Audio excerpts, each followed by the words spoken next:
kéo máy cắt 93 lại nhưng mà kéo không nổi, giờ chạy ra bị lầy luôn các bạn. Có cái máy cắt đang đi vô để giải cứu tiếp các bạn.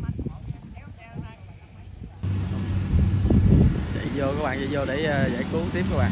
Bây giờ máy 93 nằm đây cũng lâu lắm rồi các bạn. Rồi kéo lúa xuống đường mương luôn. Trước tiên thì kéo cái cậu lúa lên trước các bạn.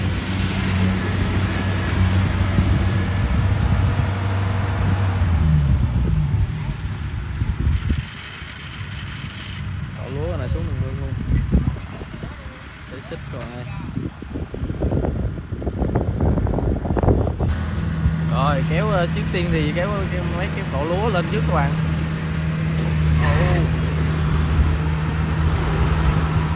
Đó, lên các bạn.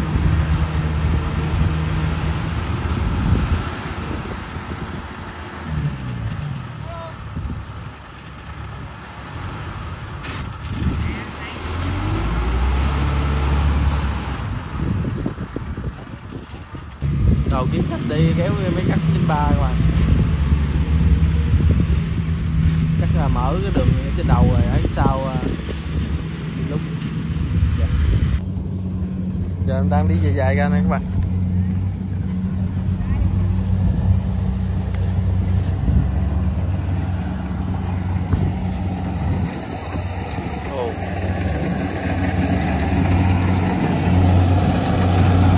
Chắc 70 đang mở đường vô.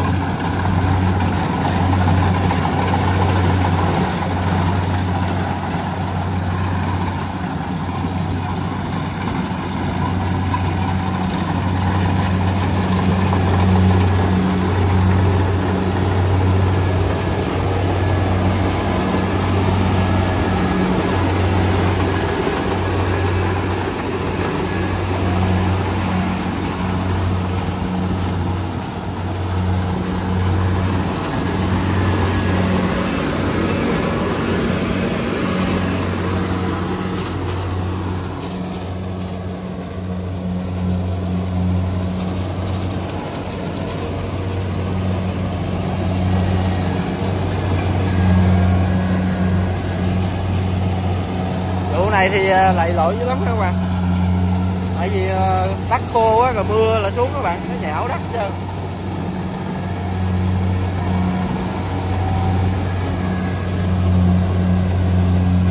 Lúa em18 các bạn, gọi hộp quá là đặt trúng quá mà, 18-900 kg.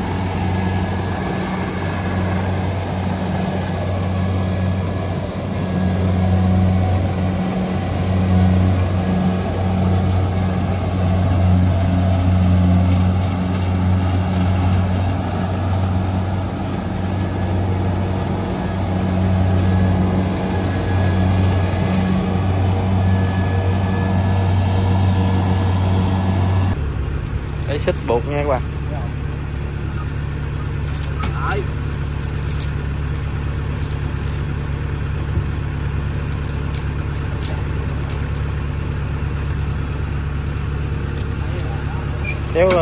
Kéo tới.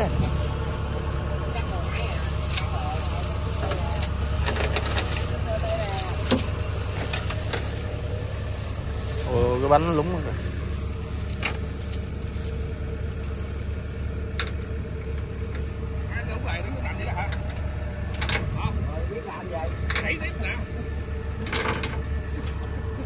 Cắt để cho lúng vậy đó. Ủa để mà trong đòi nào giờ chỗ này khi nào lúng rồi để cái học cái lúc luôn. Đây là mình thích đào đất lỗ này cho ta nè. Đào có lỗ quá nghi chắc đào lỗ làm gì nữa nè chứ đâu nào giờ đâu có rớt cái vụ này đâu. Cái máy này năm nào cũng cắt đây dân phải không? Ủa nào cũng cắt đâu mà cái lỗ này nào giờ có lầy đâu. Rồi cái đầu kéo này. Để mình bánh để nó dướng.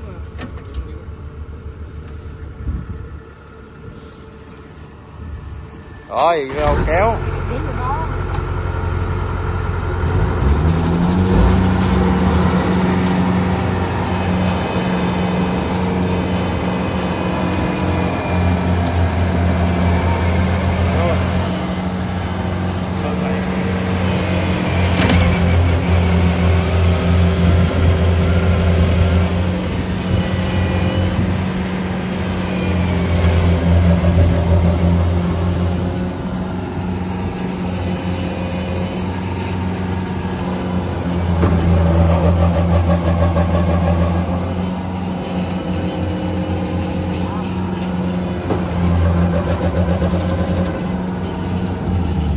trời đất nó bư rồi.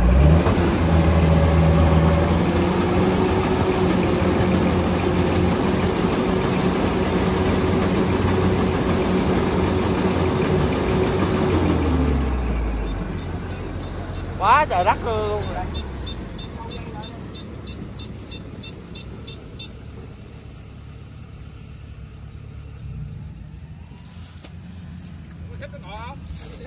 Nói được không? Được. Kêu mấy kéo nó nhau vô giữa đi. Con, qua đây vô những giữa nè. Đó đây kìa.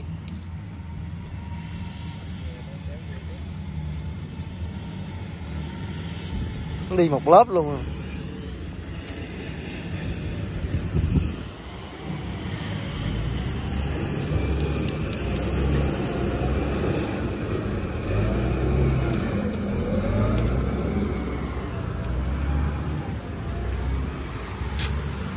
Giờ kêu máy kéo vô các bạn, vô nối đuôi nhau rồi kéo.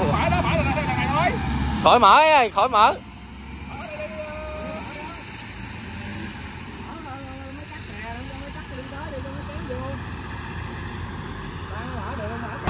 Rồi, bộ lúa đang vô các bạn. Kéo tiếp luôn. Nối đuôi nhau kéo nha các bạn.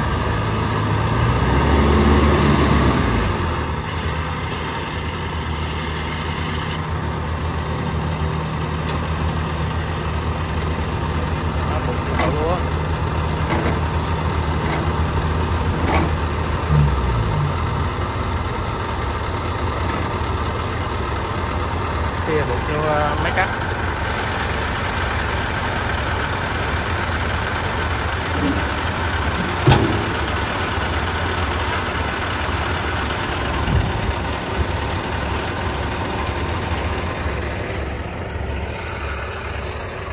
Lớp sình luôn, đi một lớp luôn.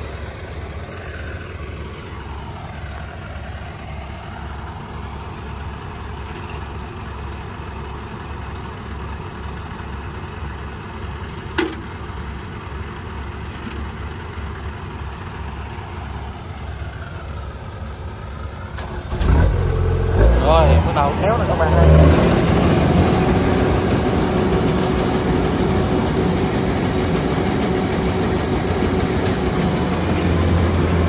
Lên.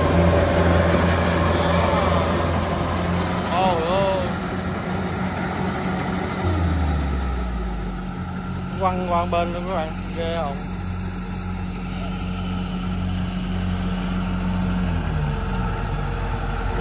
Nè.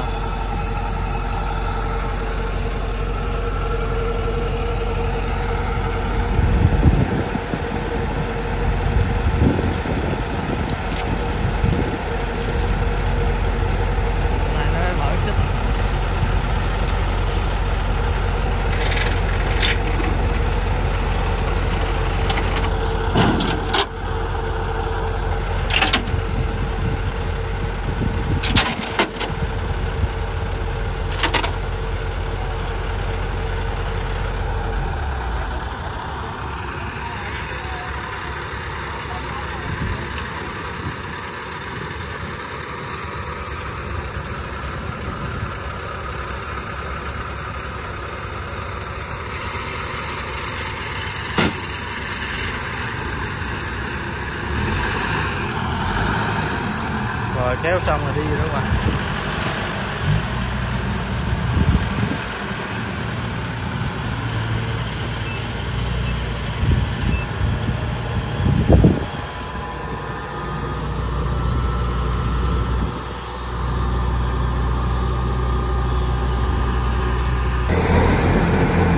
Rồi bắt đầu đi cắt tiếp các bạn.